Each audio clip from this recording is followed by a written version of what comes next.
Rich dad poor dad पूरी Hindi summary भाग 1। भूमिका। दोस्तों, कल्पना कीजिए कि आपके सामने दो रास्ते हैं। पहला रास्ता कहता है अच्छी पढ़ाई करो, अच्छी नौकरी पाओ, पूरी जिंदगी मेहनत करो और रिटायरमेंट तक इंतजार करो कि एक दिन आर्थिक रूप से सुरक्षित हो जाओगे। दूसरा रास्ता कहता है पैसे को समझो, अपनी सोच बदलो, संपत्तियां बनाओ और ऐसा सिस्टम तैयार करो जिसमें पैसा आपके लिए काम करे।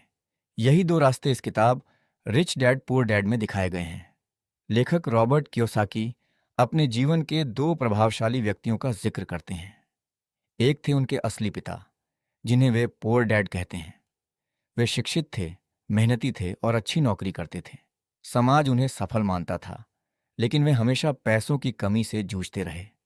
दूसरे थे उनके दोस्त के पिता, जिन्हें लेखक रिच डैड कहते हैं। उनकी औपचारिक शिक्षा कम थी, लेकिन उन्हें पैसों के नियम समझ में आ गए थे। उन्होंने व्यवसाय खड़े किए, निवेश किए और ऐसी संपत्तियां बनाईं जो लगातार उनके लिए आय पैदा करती रहीं। लेखक बताते हैं कि दोनों मेहनती थे, दोनों बुद्धिमान थे, लेकिन उनकी सोच अलग थी और यही सोच उनके आर्थिक भविष्य का कारण बनी। इस किताब का उद्देश्य आपको जल्दी अमीर बनने का सपना दिखाना नहीं है। इसका उद्देश्य है आपको पैसे के बारे में अलग तरीके से सोचने के लिए प्रेरित करना।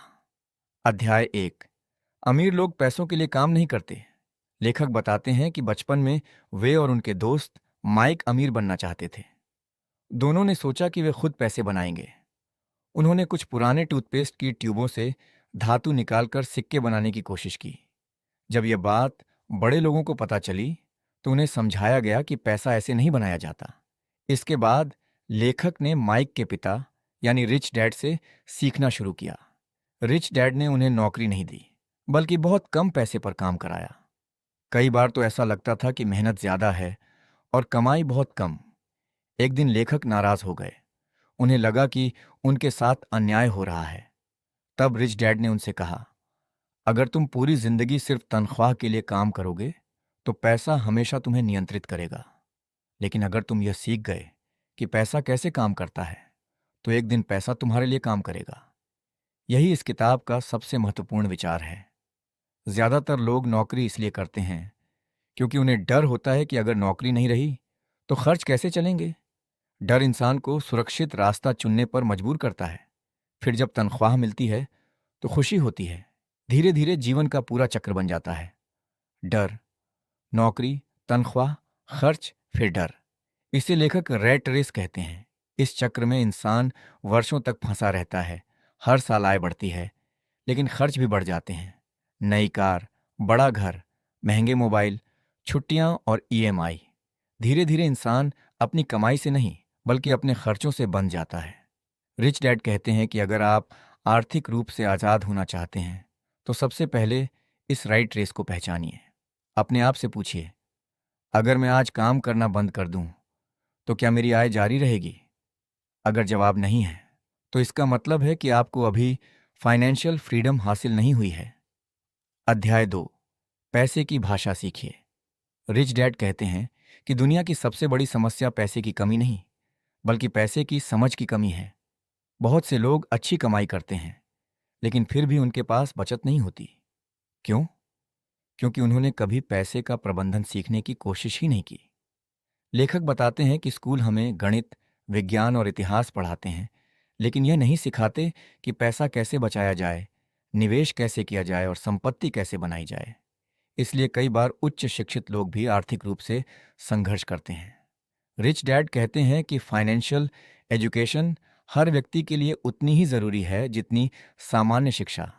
फाइनेंशियल एजुकेशन का मतलब है आय को समझना, खर्चों को नियंत्रित करना, बचत की आदत बनाना, निवेश सीखना, कैश फ्लो को समझना, कर्ज का सही उपयोग करना, टैक्स और संपत्ति के नियम जानना। जब आप इन चीजों को समझते हैं तब आपका हर आर्थिक निर्णय पहले से बेहतर होने लगता है। याद रखिए, अमीर बनने की शुरुआत बैंक बैलेंस से नहीं, बल्कि फाइनेंशियल एजुकेशन से होती है। भाग 1 का निष्कर्ष। इस पहले भाग में हमने दो सबसे महत्वपूर्ण बातें सीखी हैं। पहली, सिर्फ नौकरी करना आर्थिक आजादी की गारंटी नहीं है। दूसरी, अगर आपको पैसा कमाना, बचाना और बढ़ाना नहीं आता तो बड़ी आय भी लंबे समय तक टिक नहीं सकती। इसलिए आज से सिर्फ पैसा कमाने पर नहीं, बल्कि पैसे को समझने पर भी काम कीजिए। यही वो बदलाव है जो आपकी आर्थिक यात्रा की दिशा बदल सकता है। अगले भाग में हम सीखेंगे कि एसेट और लायबिलिटी का सही अर्थ क्या है और क्यों यही एक सिद्धांत करोड़पतियों और आम लोगों के बीच सबसे बड़ा अंतर पैदा करता है। अगले भाग 2 में हम asset versus liability, cash flow और फाइनेंशियल स्टेटमेंट को आसान हिंदी में विस्तार से समझेंगे।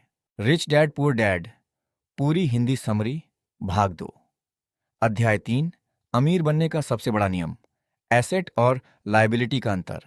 दोस्तों, अगर इस पूरी किताब से केवल एक ही बात याद रखनी हो तो वह यही है, अमीर लोग एसेट्स खरीदते हैं, गरीब और मध्यम वर्ग लायबिलिटीज खरीदते हैं, लेकिन उन्हें एसेट्स समझते हैं। लेखक रॉबर्ट कियोसाकी के अनुसार अमीर बनने का रहस्य कोई जादुई निवेश या गुप्त फॉर्मूला नहीं है। यह सिर्फ इस बात पर निर्भर करता है कि आप अपनी कमाई से क्या खरीदते हैं।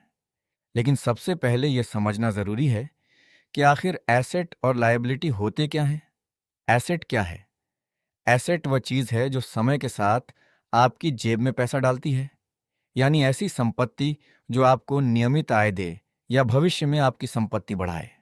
उदाहरण के लिए, किराए पर दिया गया घर लाभदायक व्यवसाय, शेयर जो डिविडेंड देते हैं, म्यूचुअल फंड बॉन्ड, रॉयल्टी देने वाली किताब या डिजिटल प्रोडक्ट, ऐसी मशीन या संपत्ति जिससे कमाई होती हो। इन सभी का उद्देश्य है कि वे आपके लिए पैसा कमाएं। लायबिलिटी क्या है? लायबिलिटी वह चीज है जो आपकी जेब से पैसा निकालती है। जैसे महंगी कार जिसकी ईएमआई और मेंटेनेंस लगातार देना पड़े, ऐसा बड़ा घर जिसकी किस्त, टैक्स और रखरखाव आपकी आय का बड़ा हिस्सा खा जाए, क्रेडिट कार्ड का कर्ज, अनावश्यक लोन, महंगे गैजेट्स जिन्हें सिर्फ दिखावे के लिए खरीदा गया हो। लेखक कहते हैं कि बहुत से लोग अपने खर्चों को ही निवेश समझ बैठते हैं। यहीं से आर्थिक समस्याएं शुरू होती हैं। घर हमेशा एसेट नहीं होता। ये किताब एक ऐसी बात कहती है जिस पर बहुत बहस होती है। लेखक कहते हैं कि हर घर एसेट नहीं होता। अगर आपने ऐसा घर खरीदा है जिसमें आप खुद रहते हैं और हर महीने उसकी ईएमआई, टैक्स, बिजली, मरम्मत और अन्य खर्च आपकी जेब से जाते हैं, तो आर्थिक दृष्टि से वह आपकी लायबिलिटी भी हो सकता है। लेकिन अगर वही घर किराए पर है और उससे होने वाली आय उसके सभी खर्चों से अधिक है, तब वो एसेट बन सकता है। इसलिए किसी चीज का नाम नहीं, बल्कि उसका कैश फ्लो तय करता है कि वो एसेट है या लायबिलिटी।